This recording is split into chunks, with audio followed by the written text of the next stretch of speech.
जय राम जी की। श्री वाल्मीकि रामायण सुंदरकांड 30वां सर्ग। सीता जी से वार्तालाप करने के विषय में हनुमान जी का विचार करना। पराक्रमी हनुमान जी ने भी सीता जी का विलाप, त्रिजटा की स्वप्न चर्चा तथा राक्षसियों की डांट डपट सब कुछ देख और सुन लिया। सीता जी ऐसी जान पड़ती थी मानो नंदन वन में कोई देवी हो। उन्हें देखते हुए वानर वीर हनुमान जी तरह तरह की चिंता करने लगे। जिन सीता जी को हजारों लाखों वानर समस्त दिशाओं में ढूंढ रहे हैं, आज उन्हें मैंने पा लिया। मैं स्वामी द्वारा नियुक्त दूत बनकर गुप्त रूप से शत्रु की शक्ति का पता लगा रहा था। इसी सिलसिले में मैंने राक्षसों के तारतम्य का, इस पुरी का तथा इस राक्षस राज रावण के प्रभाव का भी निरीक्षण कर लिया। श्री सीता जी असीम प्रभावशाली तथा सब जीवों पर दया करने वाली भगवान श्री राम की भार्या हैं। ये अपने पति देव का दर्शन पाने की अभिलाषा रखती हैं, अतः इन्हें सांत्वना देना उचित है। इनका मुख पूर्ण चंद्रमा के समान मनोहर है। इन्होंने पहले कभी ऐसा दुख नहीं देखा था, परंतु इस समय दुख का पार नहीं पा रही हैं, अतः मैं इन्हें आश्वासन दूंगा। ये शोक के कारण अचेत सी हो रही हैं। यदि मैं इन सती साध्वी सीता को सांत्वना दिए बिना ही चला जाऊंगा तो मेरा वह जाना दोष युक्त होगा। मेरे चले जाने पर अपनी रक्षा का कोई उपाय न देखकर यह यशस्विनी राजकुमारी जानकी अपने जीवन का अंत कर देंगी।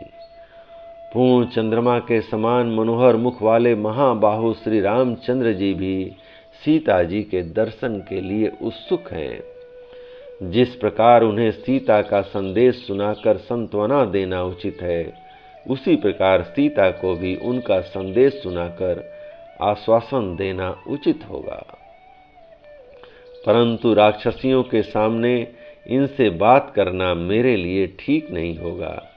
ऐसी अवस्था में यह कार्य कैसे संपन्न करना चाहिए, यही निश्चय करना मेरे लिए सबसे बड़ा कठिन कार्य है। यदि इस रात्रि के बीतते बीतते मैं सीता को सांत्वना नहीं दे देता हूँ, तो ये सर्वथा अपने जीवन का परित्याग कर देंगी, इसमें संदेह नहीं है। यदि श्री रामचंद्र जी मुझसे पूछें कि सीता ने मेरे लिए क्या संदेश भेजा है, तो इन सुमध्यमा सीता से बात किए बिना मैं उन्हें क्या उत्तर दूंगा। यदि मैं सीता का संदेश लिए बिना ही यहाँ से तुरंत लौट गया, तो कुकत्स कुलभूषण भगवान श्री राम अपनी क्रोध भरी दुस्सह दृष्टि से मुझे जलाकर भस्म कर देंगे। यदि मैं इन्हें सांत्वना दिए बिना ही लौट जाऊं और श्री रामचंद्र जी के कार्य की सिद्धि के लिए अपने स्वामी वानर राज सुग्रीव को उत्तेजित करूं, तो वानर सेना के साथ उनका यहाँ तक आना व्यर्थ हो जाएगा, क्योंकि सीता इसके पहले ही अपने प्राण त्याग देंगी। अच्छा, तो राक्षसियों के रहते हुए ही अवसर पाकर आज मैं यहीं बैठे बैठे इन्हें धीरे धीरे सांत्वना दूंगा, क्योंकि इनके मन में बड़ा संताप है। एक तो मेरा शरीर अत्यंत सूक्ष्म है, दूसरे मैं वानर हूँ। विशेषतः वानर होकर भी मैं यहाँ मनोवोचित संस्कृत भाषा में बोलूँगा, परंतु ऐसा करने में एक बाधा है। यदि मैं द्विज की भांति संस्कृत वाणी का प्रयोग करूँगा तो सीता मुझे रावण समझकर भयभीत हो जाएंगी। ऐसी दशा में अवश्य मुझे उस सार्थक भाषा का प्रयोग करना चाहिए जिसे अयोध्या के आसपास की साधारण जनता बोलती है। अन्यथा इन सती साध्वी सीता को मैं उचित आश्वासन नहीं दे सकता।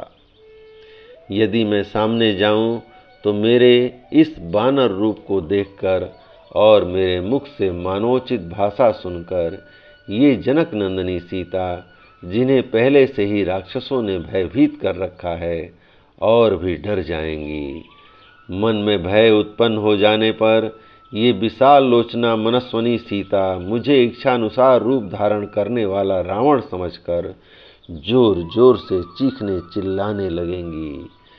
सीता के चिल्लाने पर ये यमराज के समान भयानक राक्षसियां तरह तरह के हथियार लेकर सहसा आ धमकेंगी। तदंतर ये विकट मुख वाली महाबलवती राक्षसियां मुझे सब ओर से घेरकर मारने या पकड़ लेने का प्रयत्न करेंगी। फिर मुझे बड़े बड़े वृक्षों की शाखा प्रशाखा और मोटी मोटी डालियों पर दौड़ता देख ये सब की सब सशंक हो उठेंगी। वन में विचरते हुए मेरे इस विशाल रूप को देखकर राक्षसियां भी भयभीत हो बुरी तरह से चिल्लाने लगेंगी।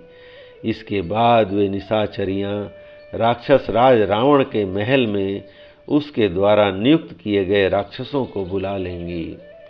इस हलचल में वे राक्षस भी उद्विग्न होकर सूल बाण और तलवार और तरह तरह के शस्त्रास्त्र लेकर बड़े बेग से आ धमकेंगे।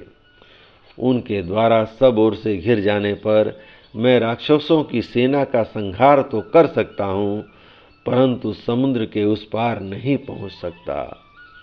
यदि बहुत से फुर्तीले राक्षस मुझे घेर कर पकड़ लें तो सीता जी का मनोरथ भी पूरा नहीं होगा और मैं भी बंदी बना लिया जाऊंगा। इसके सिवा हिंसा में रुचि रखने वाले राक्षस यदि इन जनक दुलारी को मार डालें तो श्री रघुनाथ जी और सुग्रीव का यह सीता की प्राप्ति रूप अभिष्ट कार्य ही नष्ट हो जाएगा। यह स्थान राक्षसों से घिरा हुआ है। यहाँ आने का मार्ग दूसरों का देखा या जाना हुआ नहीं है तथा इस प्रदेश को समुद्र ने चारों ओर से घेर रखा है। ऐसे गुप्त स्थान में जानकी जी का निवास है। यदि राक्षसों ने मुझे संग्राम में मार दिया या पकड़ लिया तो फिर रघुनाथ जी के कार्य को पूर्ण करने के लिए कोई दूसरा सहायक भी मैं नहीं देख रहा हूँ। बहुत विचार करने पर भी मुझे ऐसा कोई बानर नहीं दिखाई देता जो मेरे मारे जाने पर 100 योजन विस्तृत समुद्र को लांघ सके।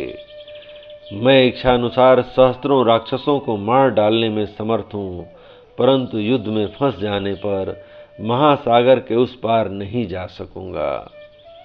युद्ध अनिश्चयात्मक होता है और मुझे संशय युक्त कार्य प्रिय नहीं है। कौन ऐसा बुद्धिमान होगा जो संशय रहित कार्य को संशय युक्त बनाना चाहेगा। सीता जी से बातचीत करने में मुझे यही महान दोष प्रतीत होता है और यदि बातचीत नहीं करता हूँ तो विदेह नंदिनी सीता का प्राण त्याग भी निश्चित है। अविवेकी या असावधान दूत के हाथ में पड़ने पर बने बनाए काम भी देश काल के विरोधी होकर उसी प्रकार असफल हो जाते हैं जैसे सूर्य के उदय होने पर सब ओर फैले हुए अंधकार का कोई बस नहीं चलता, वह निसफल हो जाता है। कर्तव्य और अकर्तव्य के विषय में स्वामी की निश्चय बुद्धि भी अविवेकी दूत के कारण शोभा नहीं पाती, क्योंकि अपने को बड़ा बुद्धिमान या पंडित समझने वाला दूत अपनी ही नासमझी से कार्य को नष्ट कर डालते हैं। फिर किस प्रकार यह काम न बिगड़े, किस तरह मुझसे कोई असावधानी न हो, फिर किस प्रकार मेरा समुद्र लांघना व्यर्थ न हो जाए और किस तरह सीता जी मेरी सारी बातें सुन लें किंतु घबराहट में न पड़े। इन सब बातों पर विचार करके बुद्धिमान हनुमान जी ने यह निश्चय किया। जिनका चित्त अपने जीवन बंधु श्री राम में ही लगा है, उन सीता जी को मैं उनके प्रियतम श्री राम का जो अनायासी महान कर्म करने वाले हैं गुण गा गा कर सुनाऊंगा और उन्हें उद्विग्न नहीं होने दूंगा। मैं इक्ष्वाकु कुलभूषण विदित आत्मा भगवान श्री राम के सुंदर धर्मानुकूल वचनों को सुनाता हुआ यहीं बैठा रहूंगा।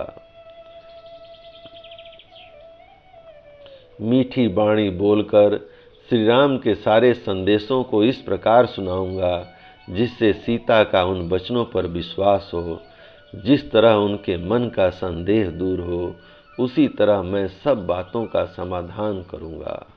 इस प्रकार भांति भांति से विचार करके अशोक वृक्ष की शाखाओं में छिप कर बैठे हुए महाप्रभावशाली हनुमान जी पृथ्वीपति श्री रामचंद्र जी की भार्या की ओर देखते हुए मधुर एवं यथार्थ बातें कहने लगे। जय राम जी की।